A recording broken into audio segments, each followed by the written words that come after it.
চৰকাৰী ভ্ৰমণসূচীৰে আমাৰ দেশৰ বিদেশ ৰাজ্যমন্ত্ৰী হিচাপে মই আমাৰ প্ৰশান্ত মহাসাগৰীয় কেইবাখনিও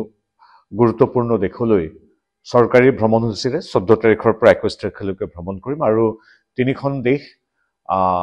বিশ্বৰ ভিতৰত অন্যতম গুৰুত্বপূৰ্ণ দেশ ফিলিপাইনছ তাৰপিছত পালাও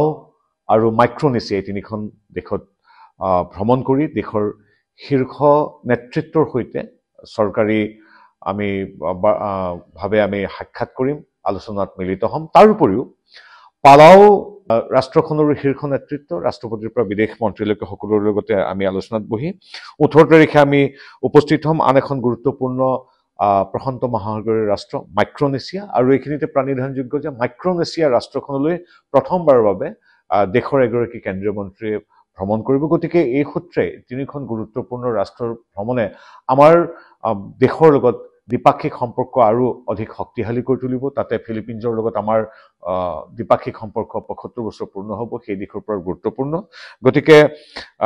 আৰু ফিপিক আমাৰ যিখিনি ফিপিকৰ অন্তৰ্গত যিখিনি দ্বীপৰাষ্ট্ৰ আছে সেই দ্বীপৰাষ্ট্ৰৰ 2023 চনত ভাৰতৰ মাননীয় প্ৰধানমন্ত্ৰী নৰেন্দ্ৰ মোদীদেৱৰ অধ্যক্ষতাত ফিপিকৰ তৃতীয় শীৰ্ষ সন্মিলন অনুষ্ঠিত হৈছিল আৰু তাৰ পিছত পালাও আৰু মাইক্ৰনেছিয়াত আমাৰ এই ভ্ৰমণে যথেষ্ট তাৎপৰ্য বহন কৰিছে বুলি ইতিমধ্যে চৰ্চা লাভ কৰিছে গতিকে ভাৰতৰ 140 কোটি মানুহৰ সম্প্ৰীতি তথা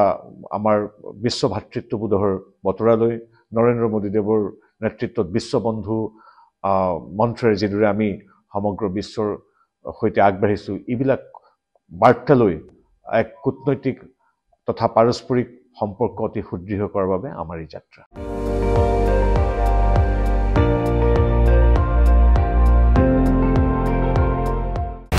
আপুনি চাই আছে ND24